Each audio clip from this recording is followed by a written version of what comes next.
Ratko Mladić nekada je bio krupna, zastrašujuća figura na bojnom polju. Međutim, kada se pojavio pred sudom, delovao je uzdržano i neupadljivo u svetlo-sivom modelu, dok je slušao kako sudija Alfons Sori polako čita optužnicu koja ga tereti za genocid. I will now go through the charges. Count 1, genocide. Sada ću da prođem kroz optužnicu. Tačka 1. Genocid. U optužnici se navodi da su između 31. marta 1992. i 31. decembra 1992. bosanski Srbi, politički i vladini organi i srpske snage izvršili kampanju progona bosanskih muslimana i Hrvata u određenim opštinama u Bosni i Hercegovini.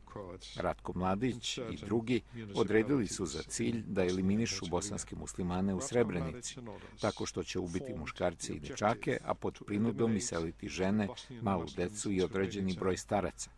Do 11. jula 1995. Ratko Mladić i drugi počeli su da primenjuju taj cilj. Mladić je rekao sudu da je teško bolestan, da nije pročitao optužnicu i da mu je potrebno još malo vremena da razmisli o tim optužbama. Gospodine Ori, vi ste malo stariji čovjek od mene. Ja bih želio da dobijem ovo što ste pročitali, ove gnusne optužbe na mene.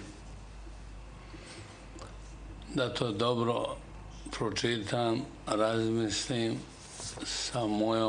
sa mojim advokatima, jer meni treba i više od mjesec dana da te monstruozne reči koje ja nikad nisam ni čuo. Bivši komandant bosanskih Srba odbio je da se izjasni o 11 tačaka optužnice koja ga tereti za ratne zločine, zločine protiv čovečnosti i genocid. Prethodno je rekao da ne želi da čuje ni slovo od optužnice, ali ju ipak mirno saslušao. Mladić je rekao da je branio svoj narod i svoju zemlju, a da sada pred sudom brani Ratka Mladića. Bivši komandant Vojske Republike Srpske je također rekao da nema razloga da se plaši javnosti i novinara i nijednog naroda i narodnosti.